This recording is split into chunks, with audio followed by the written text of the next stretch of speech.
Welcome again to another episode of the R+R Show. I'm Ronen, Chef Russ, and we are here to bring to you at your home, wherever you are, another fun dish that we do here at ZuZu. And Russ, tell us today what we're gonna make. We're gonna do our filet, beautiful cut here, 8-ounce filet. We serve that with some galette potatoes that we're gonna show you guys, wild mushrooms, a little blue cheese fondue, and a beautiful brandy peppercorn demi sauce. Jumping right in, first thing we're gonna show you guys is the galette potatoes. Okay, right here we've got some Kennebec potatoes. Now we use these low sugar, high starch, Japanese mandolin here or Ben Renner. Be very careful, these are super sharp. We're gonna take our potato like this. These have been washed and kind of patted dry. I like to leave the skins on. Some people like to peel them. I don't think for this it's necessary. We're gonna go ahead and just kind of slice through this. Again, be careful with your fingers, guys. These little Japanese mandolins are very, very sharp. Some people will tell you to rinse them. I don't like to. I like to keep all that extra starch on those. So I'm gonna pass these over to Ronen. Keeps the starch on to make sure that they really bind well, and you'll see what I mean in a little bit. So over on this side, we have duck fat. We have a little roasted garlic that's been smashed and kind of pureed. We're gonna mix those two things together. As best you can. It's gonna look a little beaded and broken. All right, now you got that mixed up. Go ahead and put a good amount of that right over our potatoes. Beautiful. All right, good. The longer those potatoes sit, they will start to oxidize and kind of turn black and, turn on you.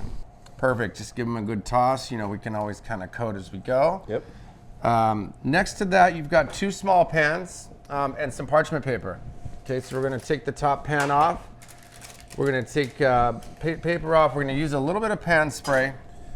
We're gonna spray the underside of that pan. Just, there you go, perfect. Next, we're just gonna start layering it nice and even, seasoning in between each layer. So each potato is now coated with a little duck fat. We're gonna lay those in, shingle them around. Every layer that we do, we're gonna season with salt. I promise you that these potatoes can take a lot of salt. It's almost like a show on your plate. I love it. Perfect. All right, so we've layered that up. Now, we're gonna cut ahead, but you could do a couple more layers if you'd like, but this is perfect. Okay, we're gonna take our paper, we're gonna press that right on top. Then we're gonna put our other half sheet pan on. Okay, we're gonna take this, pop that right in the oven, covered just like that. We're gonna come over here, we're gonna pop that in our oven. Right here, I have one that was cooked. We're coming out of the oven. We go right onto our board. First thing we do, this is a foil wrapped brick, guys. Now you could use a dumbbell, you can use a number 10 can, you can use anything that's got some good weight. We're gonna put that on top, we're gonna press that, put it in our fridge, let it sit overnight or at least 5-6 hours. You wanna get really, really cold. That starch, the potatoes are gonna press. They're gonna form this beautiful kind of patty that you can now cut. Right over here, I have one that we cooked and pressed overnight. So you can see it's really tight. It's hard, almost as hard as the table here. And I'm just gonna flip this over right onto my board. Now this should just slide right off.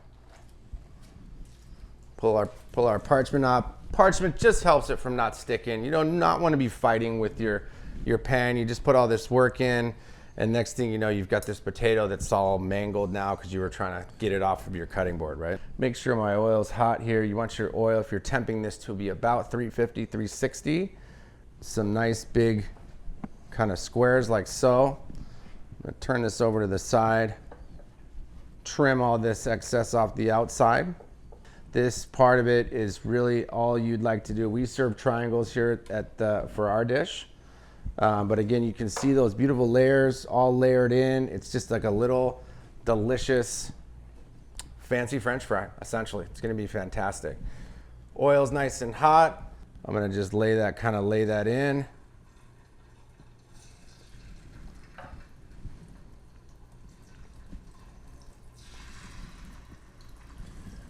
If it gets too hot, turn the heat off, okay? Good to use a oil that doesn't smoke too low. You know, you want to get it up high enough to where it crisps, but also you don't want it to kind of be too low, or it won't crisp. Okay, it'll just kind of like fall apart, or it'll just kind of melt into your stuff. So you want it to be hot enough to where you can get some good flavor on this thing. We're gonna get these things kind of sliding out. You can see nice and golden brown, coming out a little crisper on the outsides. Beautiful. A couple little pieces fell off on us. That's okay. Just want to be real careful with these. They are fragile. We're going to go right onto our little thing. You can hear that crack. Beautiful golden brown. We're going to put a pinch of salt on those right when they get out. And we're going to set those off to the side for a little later. All right. All right, guys. Next step of this, we're going to make our 2 sauces for this. First one's going to be a blue cheese fondue. Ronen, grab that little bit of heavy cream. We got about, let's say, a half a cup of heavy cream in there. Yep, we're going to go right in. All in? All in. Is there a name for this sauce? We call it blue cheese fondue. Blue cheese fondue. We use a smoky, kind of really robust blue cheese because we only use just a little ribbon down on the plate. But while we're letting this heat up, grab our little mixing bowl over here and our blue cheese. And Ronen, if you want to kind of just take our blue cheese, crumble it up into the bottom of that bowl, just to create some little pieces. Basically what we're doing, guys, is we're going to bring our cream up nice and hot to a nice boil. We're going to pour that right over the top of our blue cheese crumbles, and use a fork and kind of just work all that together into like a great little cheesy, blue cheesy kind of queso-y fondue sauce. You can see this cream coming up. If that starts to happen, guys, pull it off the heat. See, it's going to kind of come up on you. But this is kind of, you know, again, we've got the heat up nice and high. Is that enough blue cheese? Or Yep. All right. That's perfect. You can always add a little bit more blue cheese. The blue cheese is going to help thicken this. And again, we're just going to reduce that cream just a little bit. We're going to, I'm ready for you. all right. We're just going to kind of start with maybe half of our cream. We're going to mash that blue cheese up. Perfect. Looks like we could use a little more blue cheese into that. Can't go wrong with that. I agree. Right, I like it nice and bluey. So again, we're just gonna use a little bit of that. Perfect. And we're just gonna keep kind of working that in until it gets nice and smooth. I'm gonna add you a pinch of black pepper to that just because. Next sauce is gonna be a peppercorn brandy kind of flambe demi sauce. Okay, we've got a little bit of veal demi, nice and tight. Basically, this is a veal stock that we make. 12-hour process. We strain that out, put it into a pot, and reduce that way down to at 90% till it's this really tight, gelatinous kind of veal demi. Is basically that. So that's just the demi. You can buy demi in the grocery store too. Absolutely. Yeah, it's a lot easier than making it. There's some good products out there nowadays where you can do that. So for the flambe sauce, we're gonna take a little bit of shallot. We've got this just nicely thin sliced. We're gonna add that in. Then we're gonna add just a drop of cooking oil to that, just to let it kind of get a little sweat. We call that a sweat. In the business, we're sweating it, we're not sauteing it, we're not caramelizing it. We want that to just get a bit of the oil released, but we're not trying to get a lot of color on it. Next up, I'm gonna take one little nice heavy sprig of thyme here, throw that in. I'm gonna take a little bit of black pepper. This is just cracked. We're gonna add that in. And I've got some brandy here. Okay, once you kind of start smelling those peppercorns and the thyme, all your shallots are coming out. Perfect, that's starting to come together real nice over there. Once we got those aromatics kind of going, I'm gonna pull this off the heat with the brandy. Okay, you're gonna pour your brandy in, back onto the heat, turn that heat up high. Okay, you wanna make sure you cook all the alcohol out. You can use red wine for this. You can use cognac. You can use all kinds of different type of aromatics on this. Next thing in, we're gonna take our demi. We're gonna add our demi right to this pan.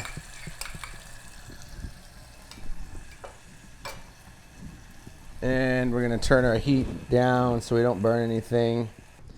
Okay, make sure our heat's just about right where you want it. You don't want it to come down hard or like reduce or do anything like that. But we just wanna make sure it's hot enough to where everything's kind of incorporating and we're bringing everything together. Best way to know if it's ready, give it a little taste. All right, so again, we're gonna let that go. That looks great. We're gonna add just a pinch of salt to this. Not much, we can always taste that later. Not too thick, but nice, rich, glazy demi sauce that we're gonna lacquer over the top of our steak here in just a minute. Smells delicious. All right, we're ready to bring it all together, get the final ingredient in. Absolutely. Beautiful 8-ounce filet, guys.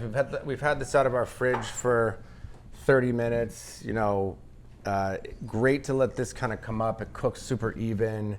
Morton's kosher salt is what we use. Every chef has their kind of preference. You could definitely use the Himalayan stuff if you want. I think it's more of a finishing salt. Pick up all that excess down at the bottom there. We at the hotel here, we make a kind of our house little spice mix. It's like a peppercorn, 5 peppercorn, similar to like a Montreal steak spice, and all of our stuff. And I absolutely love this little spice. All right, pan's nice and hot. You can see it's smoking away over here, which is great. It's what we want. We're gonna take just a little bit of oil, not too much, just enough to kind of make sure that we don't stick anything. But a lot of people tend to put way too much oil in their pans. Also depends on the type of steak too, right? Right. You got a nice big fatty ribeye or something like that, it's gonna bleed a ton of fat out, right?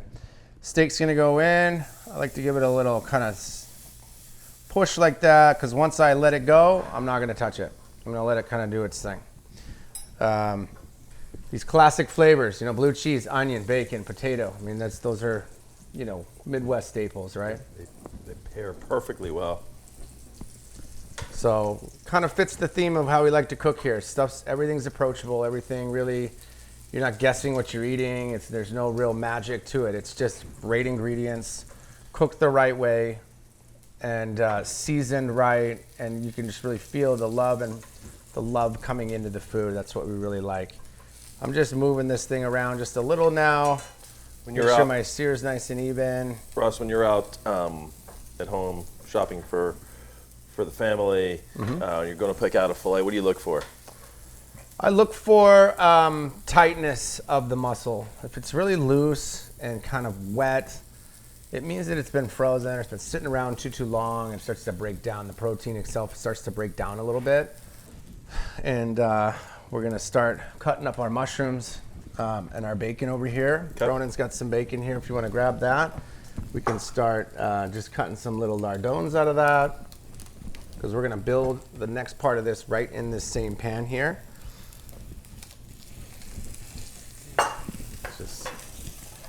So in the mushroom hash that we're gonna be working into this pan next, a little bit of bacon, which we're gonna start with first.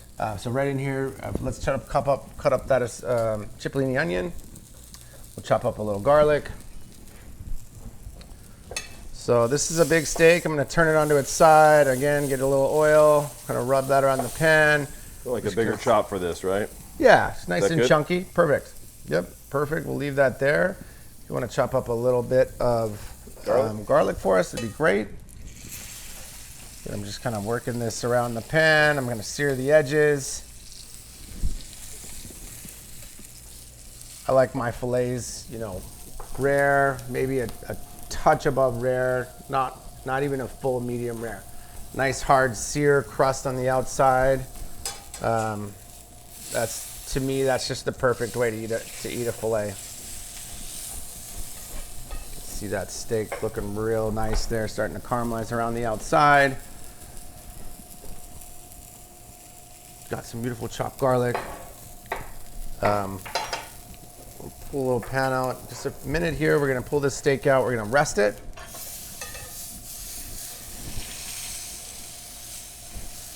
If you got a big steak like this, nice and thick, you know, you might pop it in the oven for just a couple minutes, 3-4 minutes, just to kind of help cook that center a little bit more.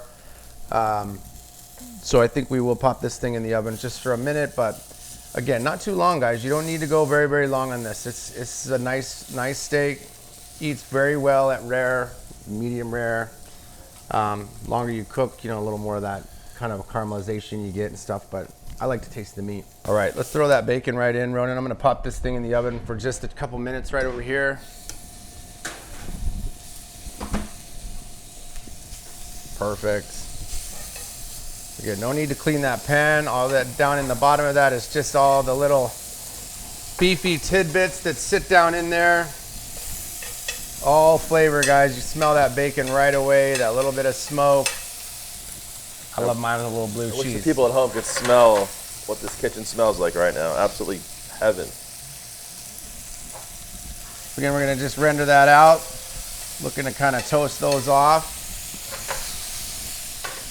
All that, picking up all those little, we call it fond. It's all that little stuff that sticks to the steak. That's all flavor, guys. That's all just everything you want. You don't want to lose any of that. I'd say now let's go ahead and throw our little onions in there. Let those kind of caramelize down. You know, if you like it a little more cooked, let it cook. You know? Your kids watch at home? What's that? Sit there and watch in the kitchen? Yeah, you know, my kids are trying to figure it out. Just got them some little knives. You know, they're little, so I got them some little kids' knives, and they've been stepping up on their little stool and helping me out. But I do a lot of little baking stuff with my wife and different things. But yeah, no, they love cooking. They, you know. Over here we've got some mixed cultivated mushrooms. These are maitakes. These are honshimenji mushrooms. And you've got some king trumpets kind of folded in there as well. Again, those mushrooms are gonna pick up, and then these are our wild mushrooms. These are called yellowfoot mushrooms. Want me to cut these up, or are they good? No, they're good, just like that. We're gonna just throw them right in there. Turn our heat up just a little bit. You notice there's a good amount of fat now that the bacon has bled all that out of its, but you know what? Those mushrooms are just gonna absorb all that fat. All of that stuff's gonna just absorb as it kind of caramelizes down. And man, that's gonna be good. Notice we haven't put the garlic in yet. Be careful with the garlic. You do not want that to burn. That will burn fast. So I'll show you what we're gonna do. I like to get my mushrooms cooked. You really can't overcook the mushrooms unless you burn them, right? Unless you just forget about them and burn them. But the mushrooms are gonna just keep picking up flavor. You know, again, we're just really watching this thing. We're paying attention to all of our different stuff going on here. Fantastic. I'm gonna pull our little steak out. Let that rest right over here. No seasonings. We let the bacon, all the trimmings from the. We're gonna add a pinch of salt here in just a minute. Let's go ahead. You can see our mushrooms start breaking down. I consider that a meal right there. Yeah, that looks fantastic. Let's go ahead and I'm gonna put a pinch of salt on these. Again, be careful. You got blue cheese, you got demi sauce, you got a seasoned steak. Let's go ahead and put our garlic in. We're gonna throw that right in the middle there. Sometimes if I'm worried about it, guys, I won't let them move it around. I'll just put it in there kind of on the top, let it kind of bloom in with the hot food that's already in there. And we're gonna just keep, let's go and pop our asparagus in there because we're just about where we wanna be on this. So this is just a little slivered asparagus just right at the very, very end.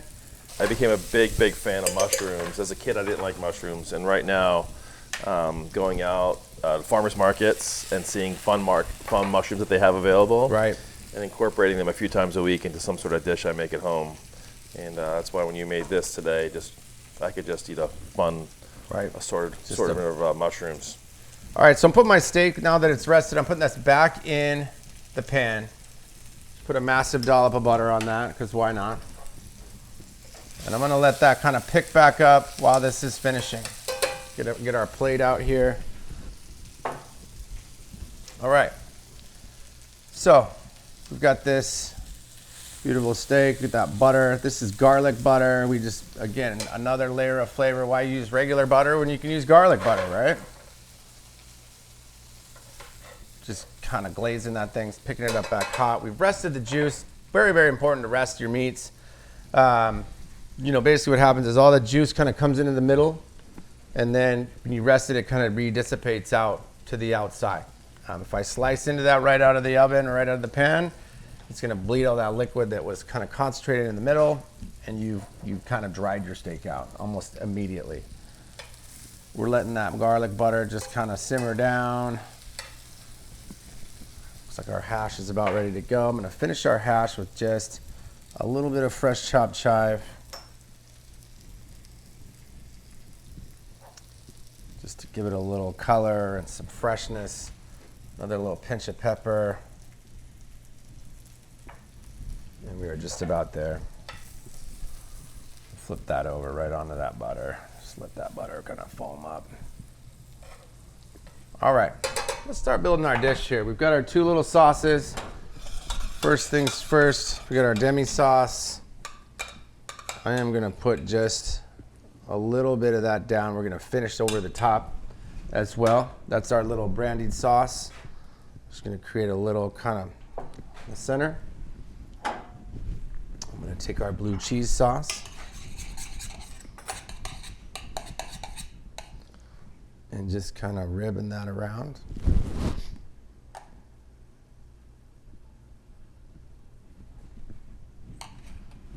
I'm gonna take these beautiful little potatoes that we did, and I'm gonna create a little kind of frame and a base for the filet.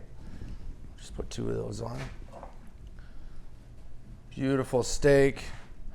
Come right over here. I'm just gonna lay that thing right in there, just like that. Okay, I'm gonna take a few of our little mushrooms and our hash and our bacon, and I'm just gonna carefully kind of nestle that in there. Again, just kind of draping everything over the top. Beautiful. Don't want to take anything away from the star, which is that steak, but just to kind of get that put together. Okay, I'm going to take a little bit more of my brandy sauce and just finish that right over the steak. Amazing. And that is our dish, guys. Maybe another pinch of chive. That's it, guys. Amazing, chef. Well done. Thank you. Again, if you haven't had this, come join us in ZuZu. What a great feature we have on our dinner menu. Thanks for joining us again for another episode of the R+R Show. I'm Ronen. Chef Russ. If you haven't had a chance, come join us in ZuZu. Otherwise, try this at home. That's what we're here for. Any requests, let us know. Thank you very much for joining us. Come see us, guys.